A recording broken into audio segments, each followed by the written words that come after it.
Welcome to the AACFB's 2024 Meet the Funder webinar series. My name is Monica Harper. I'm the Executive Director of the AACFB, and I'll be your host. Our presenters today are Chris Stout and Tom Whitworth from Government Leasing Company.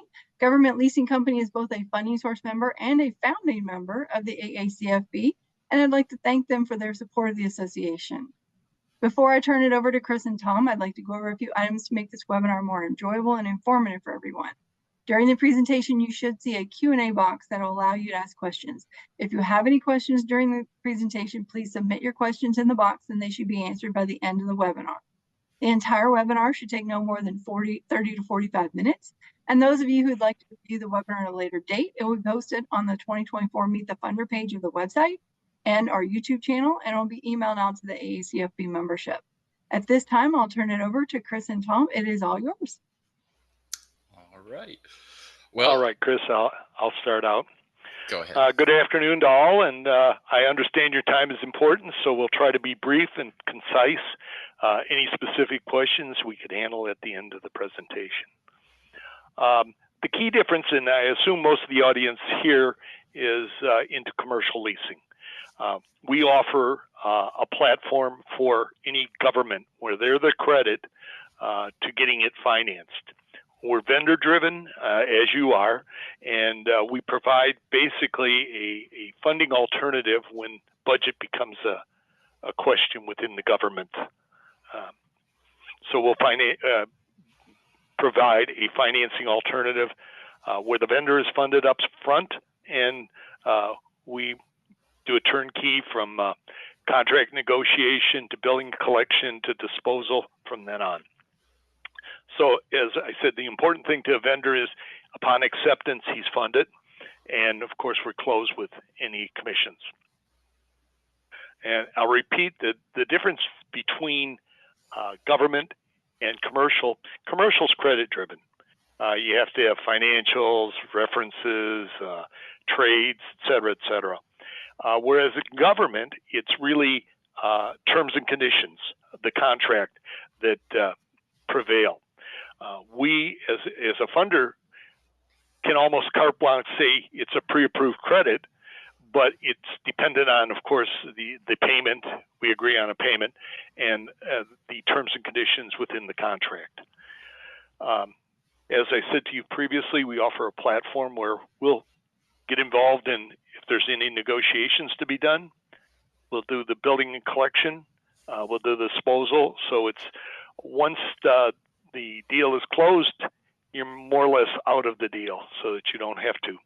Now, we will retain for you vendor relationships, so we don't get involved in that. We're simply like a bank.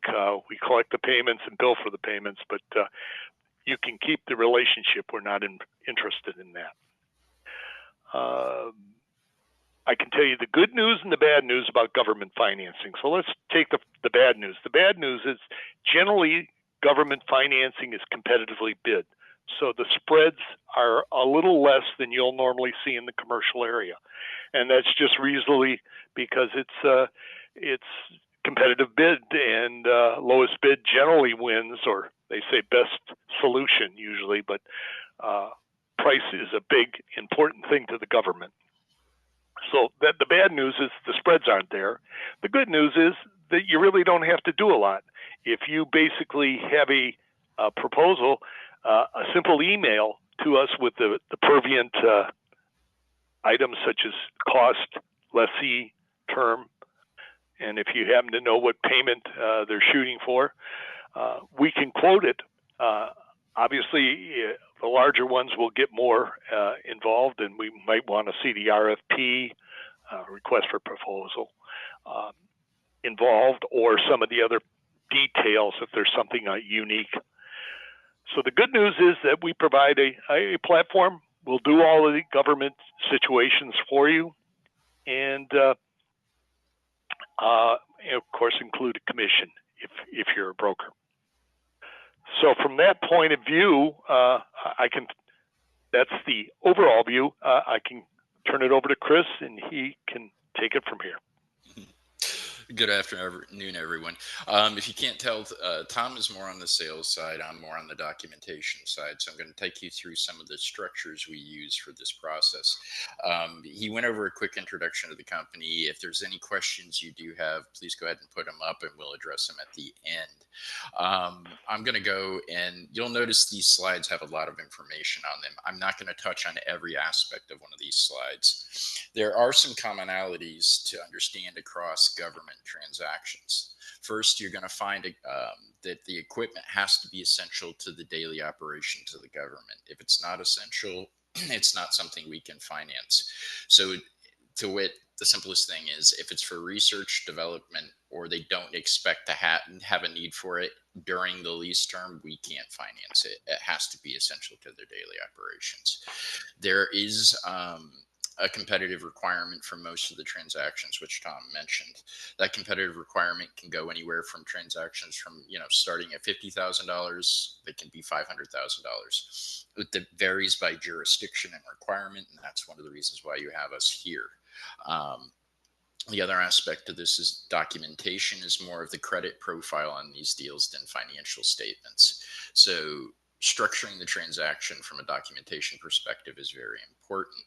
Almost all of these transactions, and to step back before we get too deep, to clarify for everybody here, we do provide pretty much most of the commercial structures you're going to be familiar with. So that's going to be, for example, an installment purchase or a buck out lease where the customer is acquiring title to the product, a fair market value lease, or an operating lease where they're at the end, they have the right to return the product, extend the lease, or purchase the equipment. So we do those traditional structures. You will find some sale leaseback structures. Those are more complicated, and some jurisdictions limit their ability to do it. So remembering that, we do offer FMV and buck-out structures is intrinsic. Now, across the board, you're going to find with almost all government, including tribal governments, the requirement for a non-appropriation clause. Tribal entities sometimes require it, sometimes they don't, but SLED and federal government are going to require it as a standard operating procedure. That means that at the end of a given fiscal term, the government can walk away from the lease without financial liability if it does not have money to make the lease payments.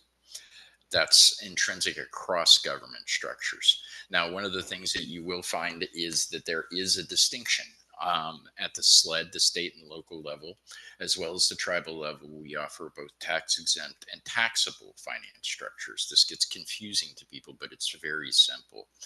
If the structure is an installment purchase where the government is going to own the equipment at the end of the lease by virtue of making the lease payments, we consider that a tax exempt structure. And what that means is that the interest component on the lease payments is exempt from income tax to the lessor or bank holding the note. That reduces the lease payment by roughly, don't quote me here, but you're looking at roughly 20% of the, I should say interest rate, not lease payment. So you're going to see an inversion to what you're used to in the commercial marketplace on state and local transactions, and sometimes tribal to some extent, where the installment purchase is actually going to appear to be less expensive and have a better rate structure than the FMV, only because you're not paying income taxes on the installment purchase. Now, that's the general overview of everything that's common across these transactions, but it gets more intricate the more you get into these structures. So if you get into the SLED and tribal market, that's pretty much the transaction structure we were just talking about, where you have what you're familiar with, which would be a finance lease under Article 2A, and they enter into the lease agreement with us. We purchase that equipment to lease to them and pay the vendor. If there's a problem with the equipment, they resolve it with the vendor and continue to make the lease payments to us. That's the traditional basic commercial structure. In addition to that structure, you'll find on government transactions is that non-appropriation clause. On tribal transactions, you will find a waiver of sovereign immunity. All government, for the most part, claims some form of sovereignty. In particular, tribal governments are sovereign entities. So they are immune from lawsuit. To do business with tribal governments, you have to have them waive their immunity and agree to arbitration in a commercial environment.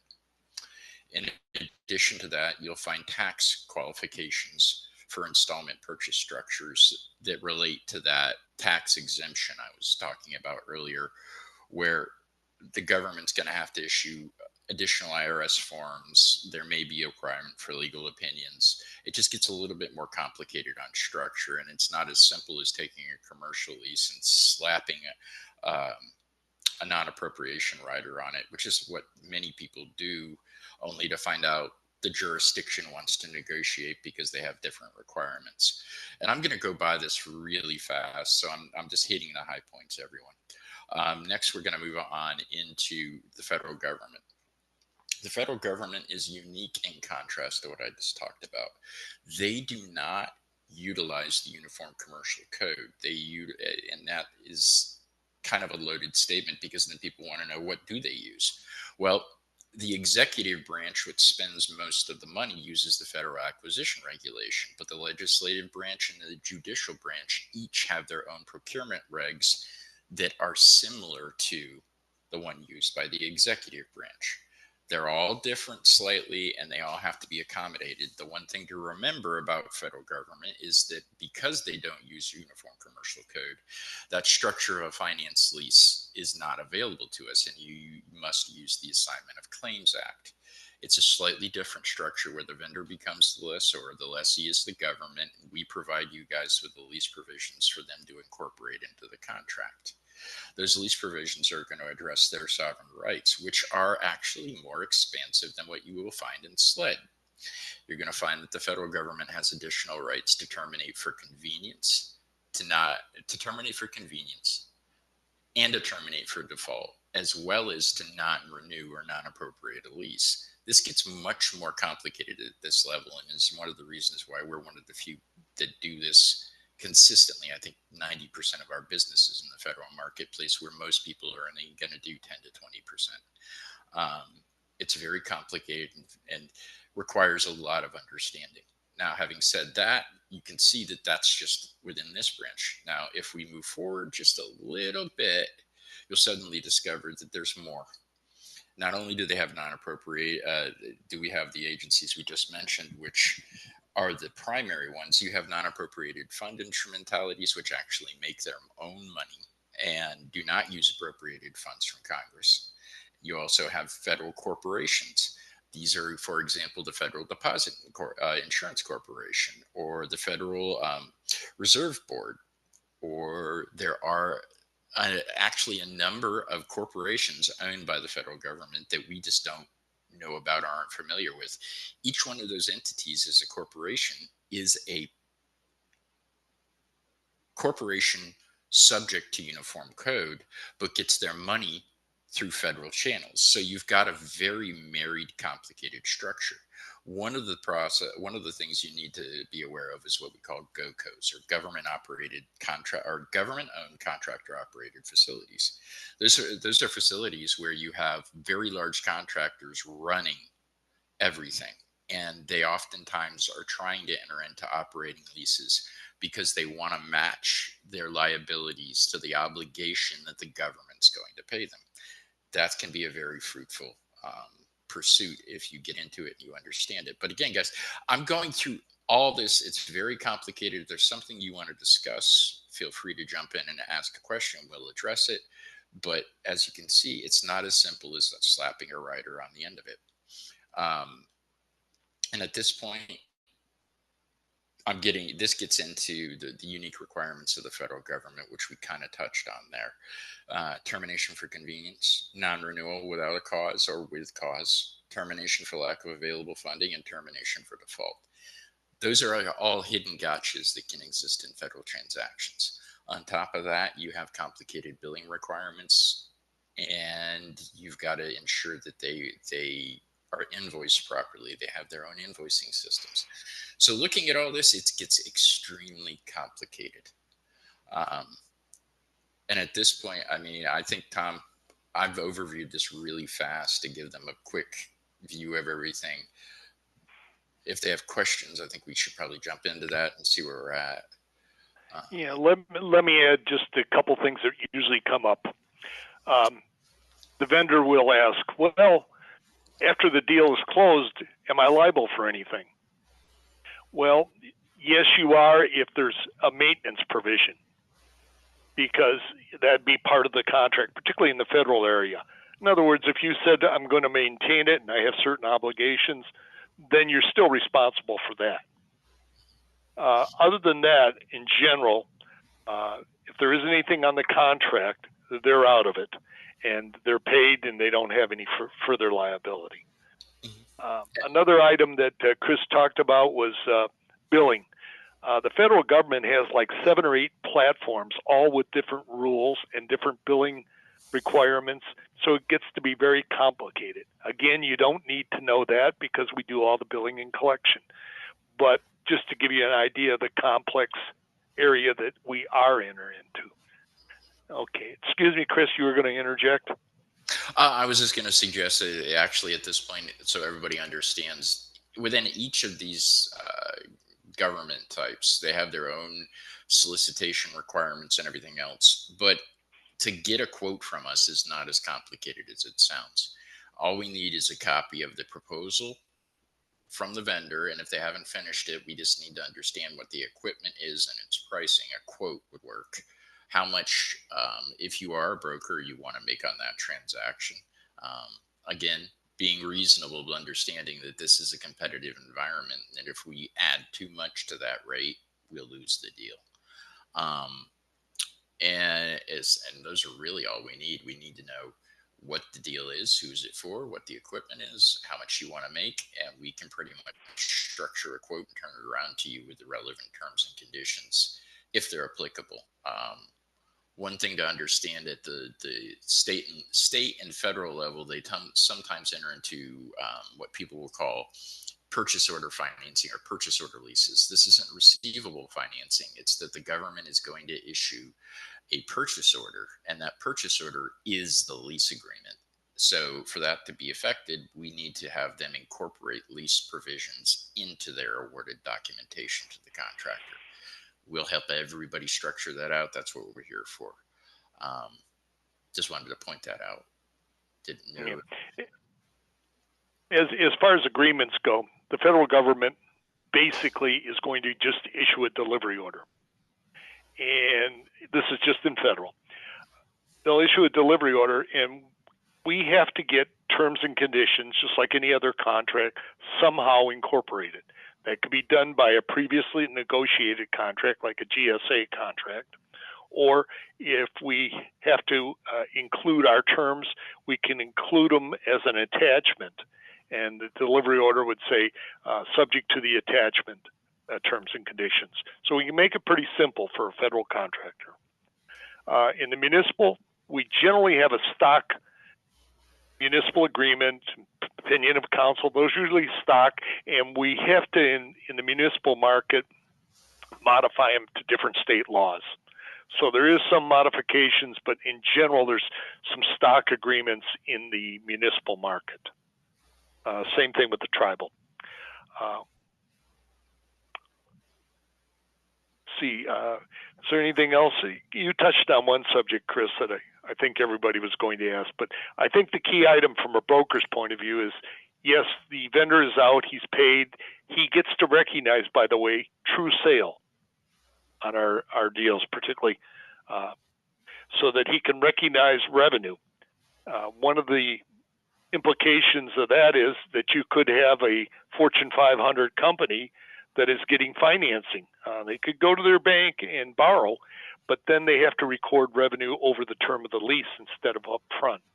And there's a great incentive to include it upfront so that earnings per share are increased on that year. And usually executives are quite interested, or the finance or treasury department of a large corporation. So we do business with a lot of large corporations that just want sale treatment up front. So there is some impetus. So the IBM, well, of course they can borrow the money, but maybe they want to recognize sale treatment up front. They don't want to worry about the billing and collection problems and the late pay problems that we have to absorb. So there are some incentives. So the market is a lot larger than you would think. Anything else you want to add, Chris? No, I mean, the market is complicated, but the process is relatively simple. Like I said, give us a copy of a quote, tell us how much you want to make on the transaction, what the expected lease term is, the transaction type, and we can structure it. I guess the point is that these transactions are complicated, and we're here to help you all. It's not for us, it seems simple, but we know it's very complicated, and we're going to try and reduce this to the simplest process we can for you. So with that said, I might add that we also have small ticket department and a large ticket. So the $10,000 deal will do. And of course, everything is a sliding scale. The greater the dollar amount, usually the more documentation requirements and the more inspection of the terms and conditions, which makes common sense, of course. But the smaller deals, for us to get you a quote, basically we want the term, lessee, cost of equipment, any specialties. If there's maintenance on any of these deals, we pass it through. We have a lockbox situation where we split payments, where maintenance goes to the vendor and the equipment portion goes to us or the investor. So we're pretty flexible on a lot of these different things. And over the years, I know Chris is 20 plus years, I'm 40 plus years in this. So we've seen it all. Yeah, that's something to understand, is that across our company, between Tom, myself, and a few others, we have close to 100 years of experience specifically in this industry, which I don't know that many companies can come close to. So if you run into this business, it's worth your while to at least give us a call and discuss what could be done. Oftentimes people get into this business and they see the transactions and they'll turn them away without realizing that, hey, that could have possibly been done. We just need to look at it. It's just important. Yeah, it's a source of revenue with a phone call. Mm-hmm. So that said, we're trying not to make this too complicated. And if you could tell by the slides I had built out, there's quite a bit we could go over. I just went over the actual entities we serve. We have talked about the fact the equipment must be essential use. That means that the useful life of the equipment must match the lease term and be essential to the daily operations of the government. That doesn't mean, however, that we're not creative. Some companies won't touch it, but we will finance software. We will look at software transactions as well as equipment transactions. We will handle maintenance for federal government, where some companies just don't want to get into it. And Tom did touch on that, understanding that because of the termination for default risk on a number of, on all the federal business and some of the state and local business, we can't finance maintenance like you would find in the commercial environment, but we will pass it through to you as it is received by us.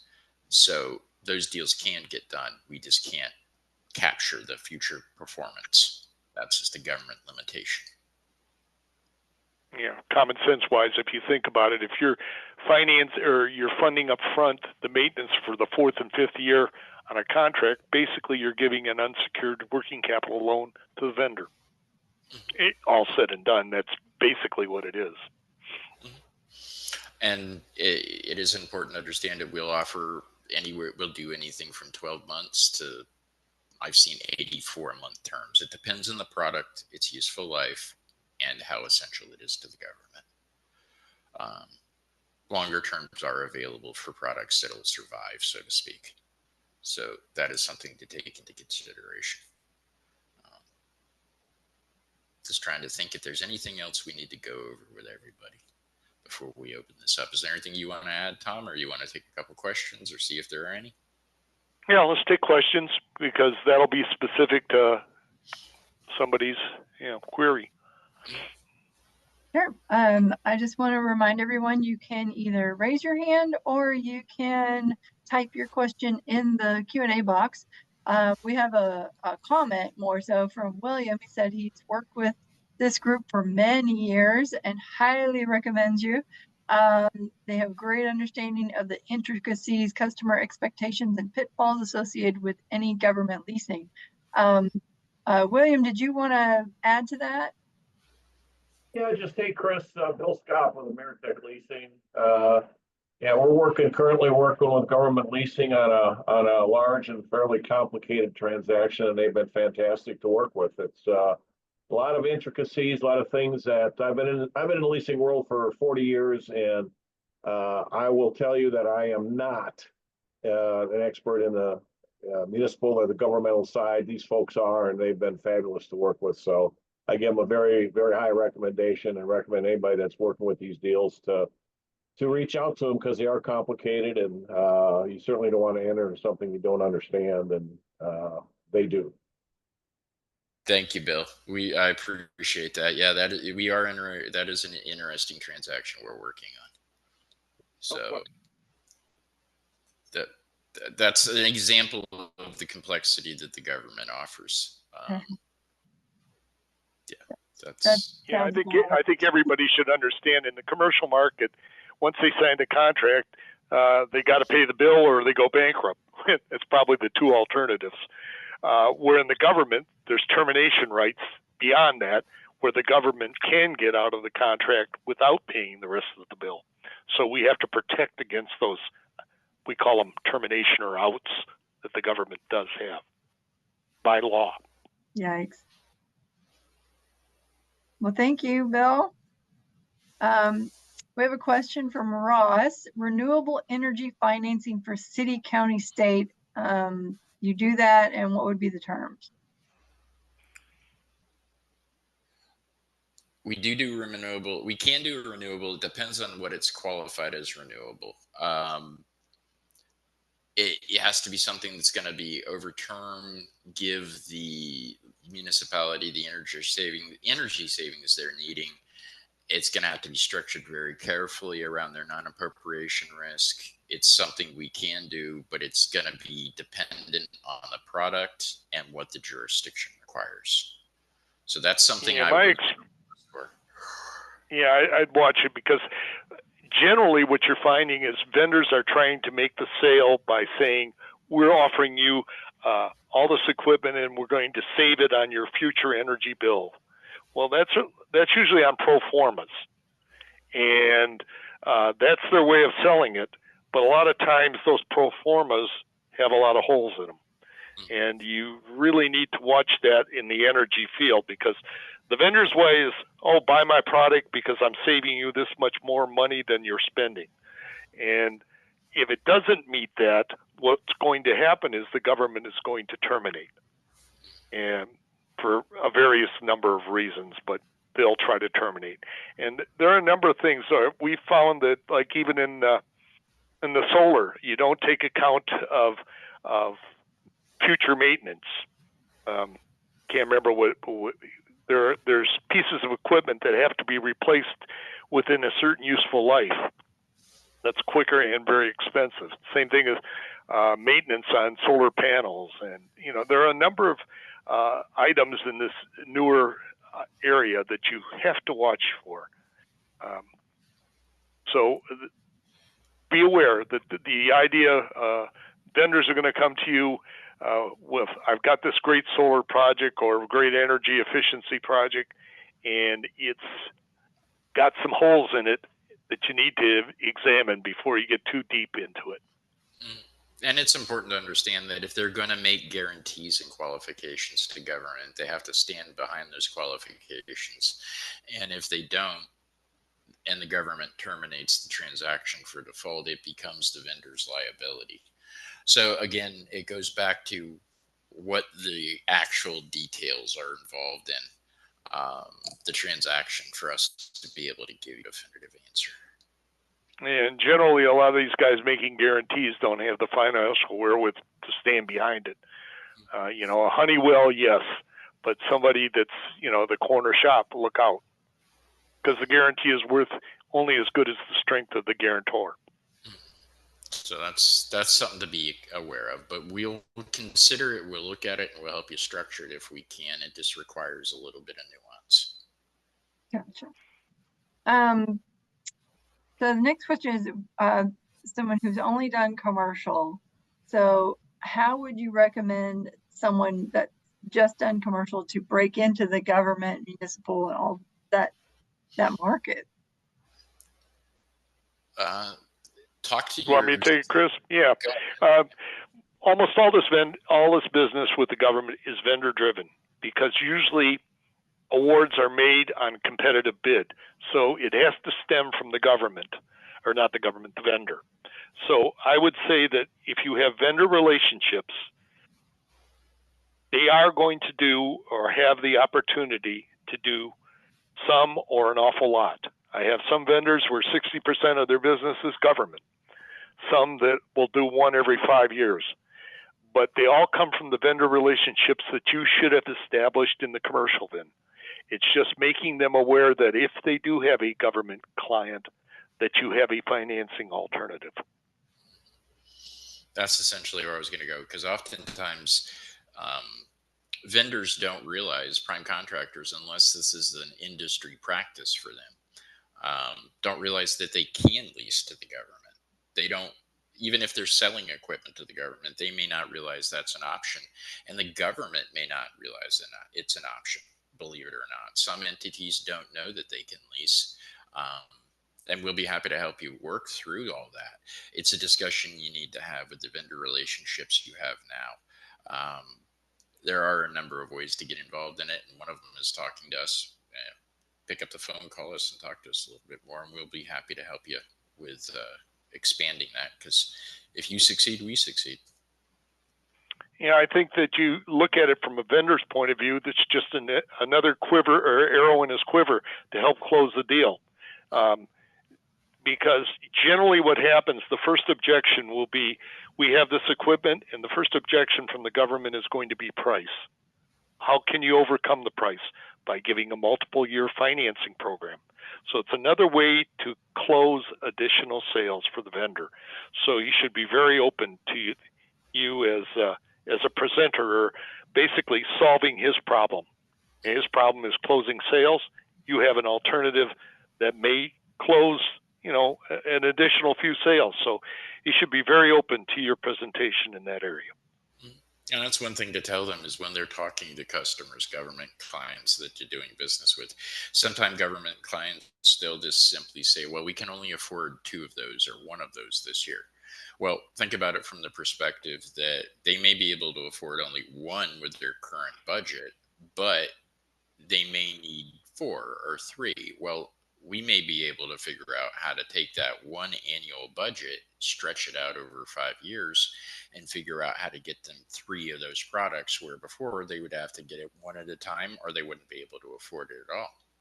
So that's something to understand, and that's something to educate your vendor relationships with.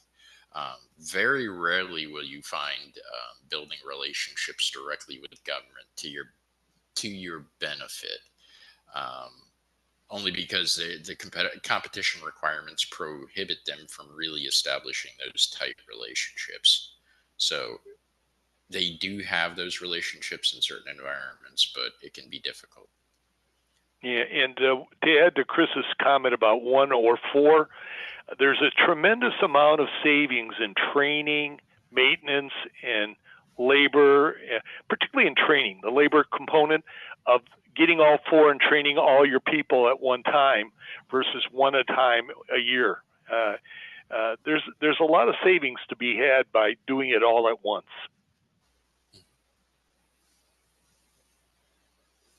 Great.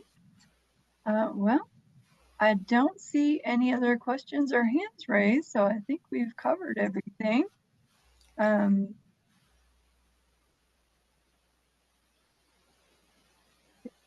There we go. So it looks like we'll wrap this thing up. I want to say a big thanks to all our participants, and especially our valued funding source and founding member, Government Leasing Company. And thanks for a great job, Chris and Tom.